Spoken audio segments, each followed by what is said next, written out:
My only thing is this, Megan. We've been on here now for an hour, okay, and I'm not trying to pivot off of our schedule, but Pivot away. okay.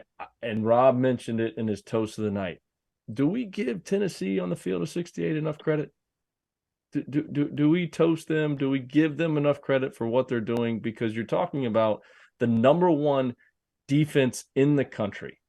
Okay. When you look at their defensive efficiency, right now in home games, their DER, and whoever fans don't understand what DER, it's your defensive efficiency rating. It's basically how many times a team is scoring per possession.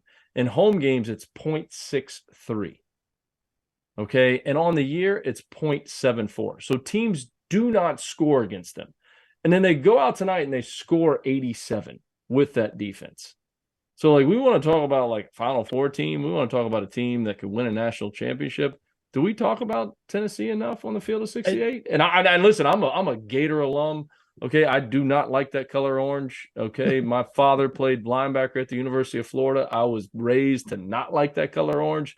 But, like, what a team and what a performance. And I'm not trying to pivot off Wisconsin, but No, I pivot. gotta talk about Tennessee right now because we haven't talked about them outside of Rob's toast. I Well, mean, they're the the What? best things defensive team in the See, country, and then they score 87. but not only 87, they scored 87 against a Mississippi State team that came in ranked in the top 10 in adjusted defensive efficiency on Ken Palm, and is coached by a guy you can attest to this, Matt. Great defensive mind in Chris Jans. They put 87 up on them. We're not 87. talking about them enough. We aren't. We don't talk about them enough. We get so caught up in Kentucky and what's Cal doing on offense, and oh my gosh, what are they going to figure it out? Let's talk about Tennessee. Well, And here's what here's you my guys know, here's my here's my big take. Why, Megan? Tell me you think this is fair.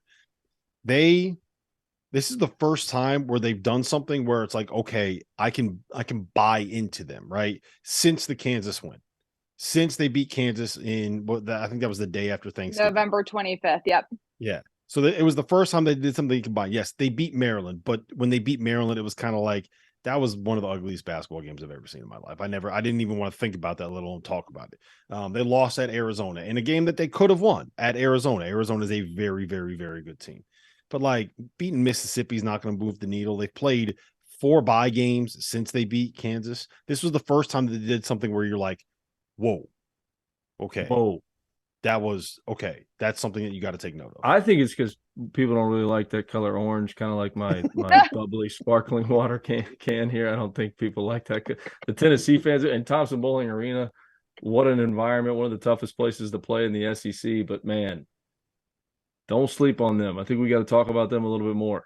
We do. That's fair because we talked about them a ton when they lost to Colorado at the beginning of the year. There you go. And it just See? goes to show you the longevity of a season and stuff that happens in November. By the time January comes around, people can be singing a completely No different tune. question.